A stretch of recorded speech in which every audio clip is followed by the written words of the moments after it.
ma Licata. Provato il destro, deviazione alla barriera, il pallone rimane lì. Esce il Casteldaccia, palla a piede. La nostra postazione però non si sente bene quello che dice il mister. Intanto c'è Stassi sul pallone, occhio perché pensa alla conclusione. Urlo strozzato in gola.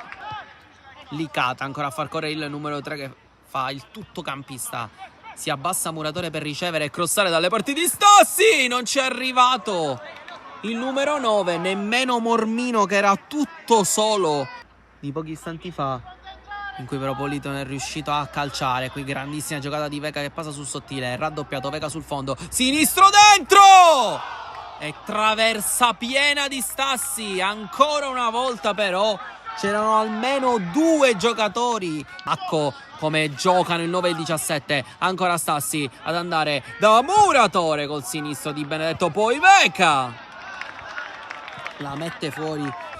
Licata a sfidare Polito dentro il pallone da parte del numero 21.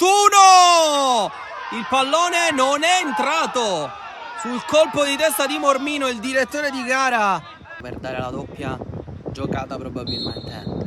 Finta il numero 3, Messineo, è uno schema, occhio il destro al volo da parte di Muratore che si è staccato alla grande. È uno schema perfetto quello da parte del Gemini che sblocca la partita dopo 41 minuti in cui a distendersi il Gemini col pallone che passa dentro. Stassi controlla, non si appoggia, Stassi cerca la conclusione, coperto benissimo però da Ferrara. Poi Licata mette dentro sempre a cercare Stassi, la sponda è giusta, sinistro da parte di Colley. E allora in confusione totale il Casteldaccia, il Gemini ne fa 2 in un minuto. Ha segnato Ansumana Colley. Tacco da Balsameli. Ancora lui mette dentro il pallone, non arriva a destinazione, occhio perché Stassi può ripartire. Di Benedetto però chiude, vince in pallo, occhio perché pensa anche alla conclusione. Alta. Poi Sottile stavolta esagera con l'uscita palla al piede. Mormino gran gestione nello stretto, poi Muratore, Stassi cerca di girarsi per trovare lo spazio e calciare. Ci ha provato più e più volte il numero 9 e stavolta se l'è inventato, l'ha messa all'incrocio. Incolpevole trezza, esultanza alla Victor Gyökeres. Di Benedetto a portarla avanti. Gran giocata di Ciancimino per Polito, poi destro, era buona.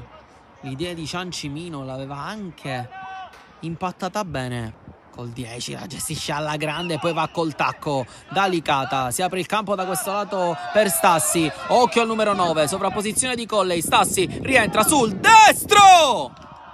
Stavolta però la spara alta per fare il 4-0 e fare doppietta personale.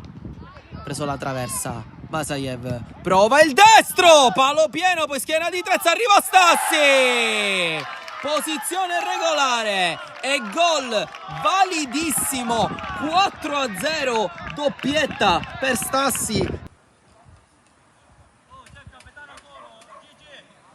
Calcio d'angolo, Ciancimino, è uno schema. De Mieri sul destro di Balsameli.